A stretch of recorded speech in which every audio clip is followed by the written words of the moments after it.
আসসালামু আলাইকুম। মাহবুবাস কুকিং ওয়ার্ল্ডে সবাইকে স্বাগতম জানাচ্ছি আরও একটি নতুন রেসিপি দেখার জন্য। কুরবানি ঈদ স্পেশাল আজকে কিন্তু আমি আরেকটি নতুন রেসিপি নিয়ে হাজির হয়ে গেছি। আজকে আমি তৈরি করে দেখাবো খাসির মাংসের ভুনার রেসিপিটি।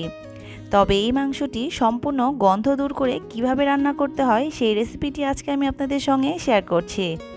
অনেকেরই অনেক কমপ্লেন থাকে খাসির মাংস রান্নার পরে নাকি অনেক দুর্গন্ধ বের হয়। আমি আজকে যে নিয়মে তৈরি করে দেখাচ্ছি এই নিয়মে তৈরি করে দেখবেন, সম্পূর্ণ দুর্গন্ধমুক্ত হবে। এর জন্য প্রথমে এখানে আমি 1 কেজি খাসির মাংস নিয়ে নিয়েছি। এখানে আমি হাড্ডি চর্বি সহ খাসির মাংস নিয়ে নিয়েছি। তারপর সেখানে দিয়ে দিচ্ছি 1 টেবিল চামচ পরিমাণ লবণ, আর সাথে দিয়ে দিচ্ছি 1 টেবিল চামচ পরিমাণ ভিনেগার। তারপর পর্যাপ্ত পরিমাণে পানি দিয়ে এই মাংসগুলোকে পানির মধ্যে ভিজিয়ে রাখতে হবে। এবার লবণ আর ভিনেগারটাকে মাংসের সঙ্গে খুব ভালোভাবে মিশিয়ে নিচ্ছি। দেখুন আমি এই কাজটি ঠিক কীভাবে করে নিচ্ছি। খুব ভালোভাবে কিন্তু লবণ পানির সঙ্গে এগুলোকে মিশিয়ে নিতে হবে। দেখুন মিশিয়ে নেওয়া হয়ে গেছে। তারপর এটাকে আমি রেস্টে রেখে দিচ্ছি 1 ঘন্টার জন্য। 1 ঘন্টা পরে এই পানির মধ্যে থেকে মাংসগুলোকে উঠিয়ে খুব ভালোভাবে ধুয়ে নিতে হবে, যাতে ভিনেগারের গন্ধটা দূর হয়ে যায়। দেখুন আমি খুব ভালোভাবে ধুয়ে নিয়েছি কয়েকবার পানি চেঞ্জ করে। তারপর এখানে আমি হাফ কাপ পরিমাণ টক দই দিয়ে দিচ্ছি। এবার টক দইটাকেও খুব ভালোভাবে খাসির মাংসের সঙ্গে মাখিয়ে নিচ্ছি। আমি ঠিক যেভাবে মাংসগুলোকে মাখিয়ে নিয়েছি আপনারাও ঠিক সে একই নিয়মে ফলো করে কিন্তু মাংসগুলোকে তৈরি করে নিতে হবে। তারপর এগুলোকে আমি একটি সাইডে সরিয়ে রাখছি। চুলায় একটি পাত্র বসিয়ে সেখানে আমি 1/3 কাপ পরিমাণ রান্নার রেগুলার তেল দিয়ে দিচ্ছি।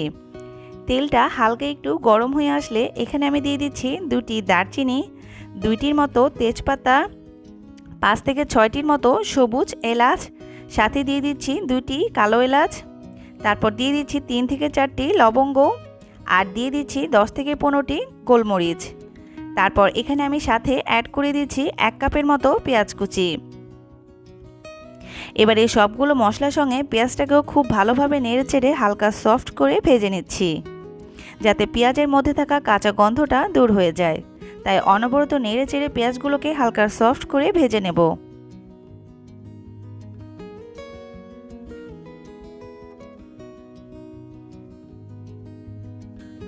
তারপর এখানে আমি অ্যাড করে দিচ্ছি 2 টেবিল চামচের মতো আদা রসুনের পেস্ট। আদা রসুনের পেস্টটাকেও পেঁয়াজের সঙ্গে খুব ভালোভাবে নেড়েচেড়ে ভেজে নিতে হবে, যাতে আদা রসুনের পেস্টের মধ্যে থাকা কাঁচা গন্ধটা খুব ভালোভাবে দূর হয়ে যায়। তারপর এখানে আমি অ্যাড করে দিচ্ছি গুঁড়া মশলাগুলো। সাথে দিয়ে দিচ্ছি এখানে আমি 1 চা চামচ পরিমাণ মরিচের গুঁড়ো, 1 চা চামচ পরিমাণ হলুদের গুঁড়ো, 1 চা চামচ পরিমাণ জিরার গুঁড়ো, 1 চা চামচ পরিমাণ ধনিয়ার গুঁড়ো, সাথে দিয়ে দিচ্ছি 1 চা চামচ পরিমাণ গরম মশলার গুঁড়ো। তারপর দিয়ে দিচ্ছি এখানে আমি 2 চা চামচ পরিমাণ লবণ। লবণটা আপনারা আপনাদের স্বাদ মতো বাড়িয়ে কমিয়ে ব্যবহার করতে পারেন। তারপরে সবগুলো মশলাকে খুব ভালোভাবে কষিয়ে নিতে হবে। মশলাগুলো যাতে এ পর্যায়ে পুড়ে না যায়, তাই এখানে আমি সামান্য একটু পরিমাণে পানি অ্যাড করেছি।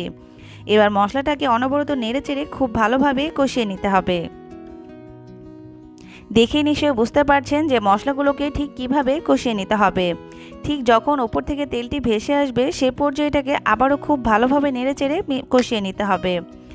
তারপর এখানে আমি অ্যাড করে দিচ্ছি আগে থেকে মাখিয়ে রাখা খাসির মাংসগুলো। এবারে মাংসগুলোকে আমি মশলার সঙ্গে খুব ভালোভাবে নেড়েচেড়ে মিশিয়ে নিচ্ছি।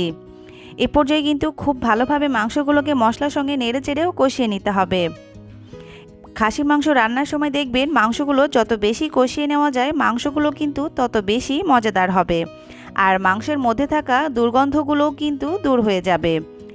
এবার সব কিছু উপকরণ খুব ভালোভাবে মিশিয়ে নেওয়া হয়ে গেছে। তারপর এটাকে আমি ঢাকনা দিয়ে ঢেকে বেশ কিছুক্ষণের জন্য রান্না করে নিচ্ছি, যতক্ষণ না মাংস থেকে অনেকটা পানি বের হচ্ছে। দেখুন আমি কয়েক মিনিট মাংসগুলোকে কষিয়ে নিয়েছি, আর দেখে নিশ্চয়ই বুঝতে পারছেন যে মাংস থেকে কিন্তু অনেকটাই পানি বের হয়েছে।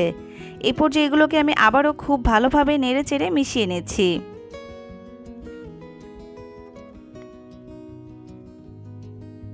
দেখুন খুব ভালোভাবে কিন্তু মিশিয়ে নেওয়া হয়ে গেছে। তারপর আবারও এটাকে আমি ঢাকনা দিয়ে ঢেকে দিচ্ছি কিছুক্ষণের জন্য। দেখুন আমি প্রায় 3 মিনিট পরে ঢাকনাটি উঠিয়ে নিয়েছি। দেখে নিশ্চয়ই বুঝতে পারছেন মাংসগুলো থেকে কিন্তু অনেকটাই পানি বের হয়েছে। আবারও সব কিছু খুব ভালোভাবে নেড়েচেড়ে মিশিয়ে নিচ্ছি। তারপর ঢাকনা দিয়ে ঢেকে এটাকে আমি আবারও রান্না করে নিচ্ছি যতক্ষণ না মাংস থেকে সবগুলো পানি শুকিয়ে যায় আর মাংসগুলো খুব ভালোভাবে কষিয়ে নেওয়া যায়।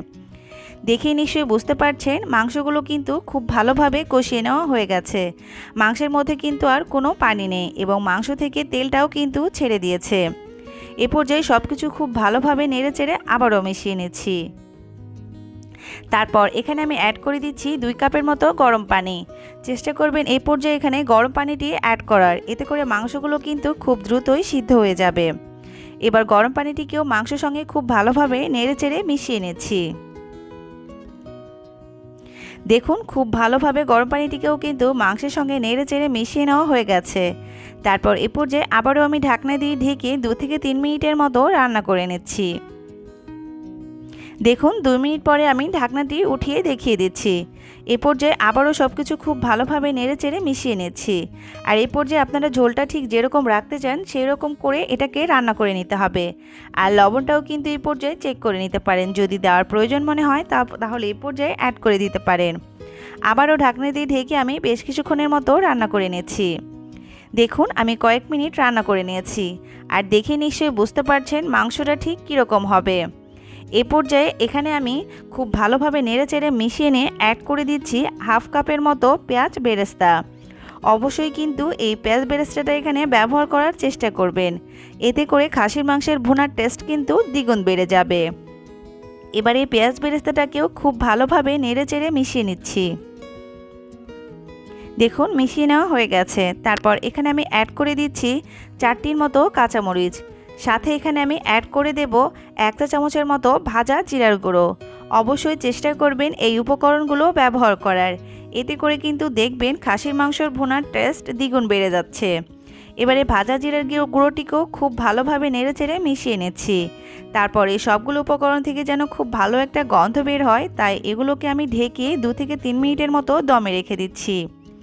দেখুন 2 মিনিট পরে ফিরে এসেছি, আর দেখি নিশ্চয়ই বুঝতে পারছেন কতটা লোভনীয় হয়েছে। এরকমভাবে খাসির মাংস রান্না করলে দেখবেন সবথেকে বেশি স্বাদের খাসির মাংস তৈরি হয়ে যাচ্ছে।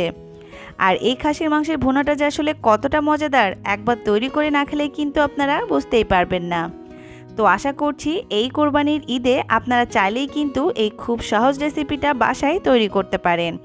আর যাদের কাছে মনে হয় খাসির মাংস খেতে গন্ধ লাগে, তারাও কিন্তু এই খাসির মাংসের ভুনাটি খেয়ে বুঝতেই পারবে না যে এটা খাসির মাংসের ভুনা, কারণ এটার স্বাদ এতটাই বেশি আর একদম দুর্গন্ধ দূর করে এই রান্নাটি কিন্তু তৈরি করা যায়।